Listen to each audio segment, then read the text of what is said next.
नमस्कार। लगभग 3 दशक से माफिया साम्राज्य चला रहे मुख्तार अंसारी की हार्ट अटैक से मृत्यु हो गई।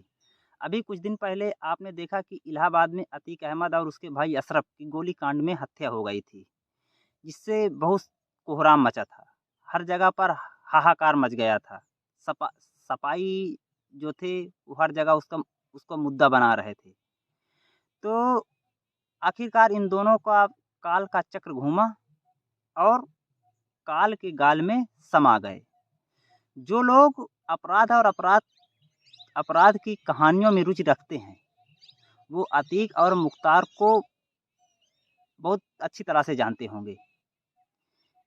ये काल का प्रवाह है कि दोनों काल के गाल में आए और वहीं समा गए और उनका अंत हो गया। मुख्तार तो शांत हो गया, लेकिन मुख्तार के कारण सियासी कोहराम मचा रही है। मतलब सियासत जो है कोहराम मचाए है। जहाँ देखो मुख्तार के मरने पर सियासत हो रही है। कहीं पर आप देख लीजिए, जहाँ भी देखेंगे वहाँ मुख्तार की चर्चा आपको होती मिलेगी। इंडी गठबंधन, ऐसा लगता है इंडी गठबंधन को मुख्तार अंसारी के मरने से बहुत ज़्यादा झटका लगा हो। ऐसा लगता है 440 वोल्ट का करंट इनको लग गया है। ऐसे शोर मचा रहे हैं, ऐसे बात कर रहे हैं। आप देख लीजिए। अच्छा, इसका असर जो है केवल यूपी ही नहीं, गंगा को पार करते हुए बिहार भी पहुंच गया। मतलब इसका असर, मुख्तार अंसारी के मृत्यु का असर बिहार भी पहुंच गया। बिहार में आप देख लीजिए, लालू प्रसाद के बेटे तेजस्वी और तेज प्रताप यादव दोनों जो है इनके मरने से बहुत बता रहे हैं कि मैं बहुत स्तब्ध हूँ। और ये जो मुख्तार अंसारी की मृत्यु हुई है, ये मृत्यु नहीं हुई है, ये जो है एक गहरी साजिश के तहत इनकी हत्या की गई है, ऐसे लोग बता रहे हैं। यूपी में समाजवादी पार्टी हार्ट अटैक नहीं कह रही है, ये बता रही है कि ये हत्या की गई है। अब बताइए, समाजवादी पार्टी भी इसकी वकालत कर रही है। क्या कहना है? सपा के जितने भी वक्ता प्रवक्ता और जितने भी रैंक एंड फाइल कार्यकर्ता हैं, सब इसको हत्या बता रहे हैं। अभी आपने देखा, जब अतीक के लड़के का जब एनकाउंटर हुआ था, तभी ये लोग कह रहे थे ये साजिशन हत्या की गई है। अब देखिए, जो लोग अपराध करते हैं, आज नहीं तो कल जिसके साथ ये लोग गलत किए हैं, भाई गरीब कहते हैं ना, गरीब की हाय बहुत ज़्यादा लगती है। वो लड़ नहीं सकता है, लेकिन वो दुआ तो करता ही है कि हे भगवान, हमारे साथ जैसा हुआ ऐसा भी इनके साथ हो। तो काल का पहिया घूमा, सब काल के गाल में समाते चले जा रहे हैं। देखिए, मुनव्वर राणा, जिससे सब बहुत लोग जानते हैं, मुनव्वर राणा की बेटी सुमैया राणा, जो सपा की प्रवक्ता हैं, वो भी कह रही हैं कि ये हत्या की गई है। और आईपी सिंह भी सपा के प्रवक्ता हैं, वो कह रहे हैं कि हत्या की गई है। प्रोफेसर राम गोपाल यादव सपा के महासचिव हैं, ये भी कह रहे हैं कि कोई जो है साजिशन हत्या की गई है। बता रहे हैं कि यूपी में कोई सुरक्षित नहीं है, योगी सरकार में कोई सुरक्षित नहीं है। इससे साफ लगता है कि सपा जो है, चुनाव आ रहा है, सपा इसको चुनावी मुद्दा बनाएगी। लेकिन अगर सपा इसको चुनावी मुद्दा बनाएगी तो बीजेपी भी उसका चुनावी में उसकी तोड़ निकालेगी। देखिए, मुख्तार अंसारी का सपा और बसपा, इनका सभी से मेल जोल था। तो सपा वो हाँ, बसपा भी कहाँ पीछे हटने वाली है, वो भी अपनी बयानबाजी कर रही है। जब वो मुख्तार अंसारी पंजाब के रोपड़ जेल में बंद थे, वहाँ अमरिंदर की सरकार थी, तो अमरिंदर सरकार ने भरसक प्रयास किया कि मुख्तार अंसारी जो है यहाँ से ना जाएं। उसके लिए उन्होंने 55 लाख रुपए खर्चा कर दिए कि यहाँ से ना जाएँ।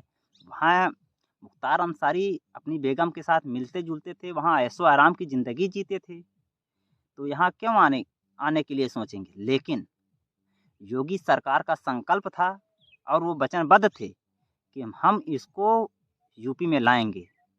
तो काफ़ी कोर्ट कचहरी वकालत करने के बाद आखिरकार योगी सरकार ने इनको वहाँ से बांदा खींच कर लाई और बांदा में बंद थे।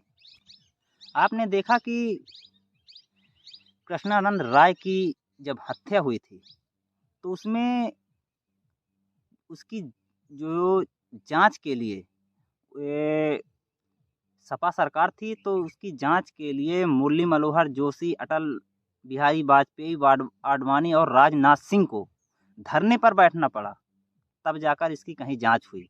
अब कृष्णानंद राय की पत्नी, इन्होंने सोनिया गांधी को चिट्ठी लिखी थी, इसकी जाँच हो, लेकिन सोनिया गांधी की तरफ से इस बात का कोई जवाब नहीं आया था। अब समझिए, ऐसे मुख्तार का रौला-चौला चलता था। मऊ की गलियों में जब वो दंगा हुआ था, 13 दिन तक मऊ जला था, लेकिन कोई उसकी सुध नहीं ले रहा था। मुख्तार अंसारी का रौला-चौला था। मुख्तार अंसारी, सही बात तो ये है कि ये सरकार के समानांतर अपनी सरकार चलाते थे। सरकार सपा की रहे तो इनकी समानांतर सरकार चलती थी। आपको बता दें कि एक बार मुख्तार अंसारी ने एलएमजी चोरी से खरीद ली थी। उसमें जो डीएसपी थे शैलेंद्र कुमार सिंह को ये पता चला कि इसने खरीद ली है एलएमजी लाइट मशीन गन। तो शैलेंद्र सिंह डीएसपी थे, तो उन्होंने उसके यहाँ छापा मारा और एलएमजी को बरामद कर लिया। लेकिन जब वो बरामद कर लिए तो उन्होंने मुख्तार अंसारी के खिलाफ पोटा लगा दिया। जैसे ही पोटा लगा तो आपको बता दें कि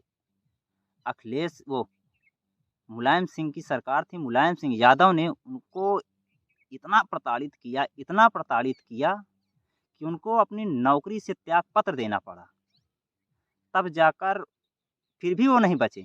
तो जब योगी सरकार आई, तब उनके जो केस थे उनको वापस लिया गया, तब जाकर तो उनकी राहत हुई।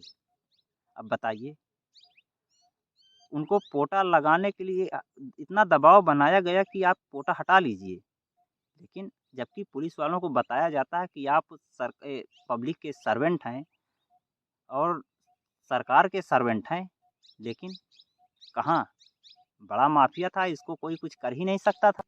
खैर, बात कुछ भी हो, अब माफिया मुख्तार अंसारी का अंत हो गया है। लेकिन अब आपको बता दें कि योगी सरकार भी बहुत अलर्ट मोड पे है।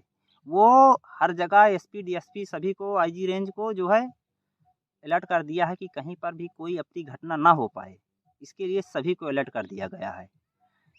बांदा ये बांदा से मऊ 300 किलोमीटर की दूरी है, तो इसके लिए भी अलर्ट कर दिया गया था कि कोई बीच रास्ते में अप्रिय घटना ना हो, जिसके लिए फोर्स तैनात की गई है। तो चलिए, एक खौफ के पर्याय का खात्मा हुआ। नमस्कार।